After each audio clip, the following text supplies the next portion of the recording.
ہجرت مدینہ کے وقت نبی اکرم صلی اللہ علیہ وآلہ وسلم اور صحابی رسول حضرت ابو بکر رضی اللہ تعالی عنہ جب مدینہ کی طرف جا رہے تھے تو غار سور میں ٹھہرتے ہوئے وہاں پر ایک عجیب واقعہ پیش آیا۔ ہوا یوں کہ نبی اکرم صلی اللہ علیہ وآلہ وسلم آرام فرما تھے اور صحابی رسول حضرت ابو بکر رضی اللہ تعالی عنہ پیغمبر خدا کی حفاظت کے لیے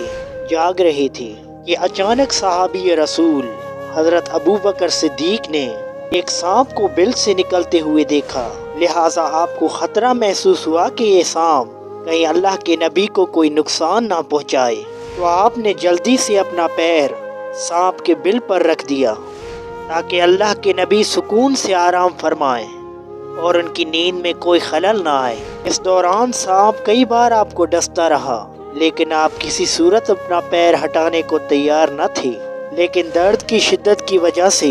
آنکھوں سے آنسو جاری تھے کیونکہ اللہ کے نبی اپنے صحابی کے گود میں آرام فرما رہے تھے۔ تو ابو بکر صدیق کا ایک آنسو نبی اکرم صلی اللہ علیہ وسلم کے اوپر بھی گرا اور ان کی نیند کھل گئی۔ آپ نے جب ابو بکر صدیق کو روتا ہوا دیکھا تو ان سے ان کی وجہ پوچھی کہ کیوں رو رہے ہو؟ تو آپ نے جواب دیا کہ حضور، میں نے ایک سانپ کو بل سے نکلتے ہوئے دیکھا اور میں نے سوچا کہ یہ کہیں آپ کو نقصان نہ پہنچا دے، لیکن اس کے کئی بار ڈسنے کی وجہ سے میں اب درد برداشت نہیں کر پا رہا۔ آپ نے کہا کہ اپنا پیر ہٹا دو۔ ابو بکر کے پیر ہٹاتے ہی وہ سانپ کچھ دیر رکنے کے بعد وہاں سے چلا گیا۔ کہا جاتا ہے کہ یہ کوئی عام سانپ نہیں تھا، کیونکہ ایک مرتبہ حضرت عیسیٰ علیہ السلام کے دور میں جب انہوں نے اپنے حواریوں کو اللہ کے آخری نبی کے بارے میں بتایا تو ان میں سے ایک حواری نے آپ سے عرض کی کہ اے اللہ کے نبی، آپ میرے لیے دعا کریں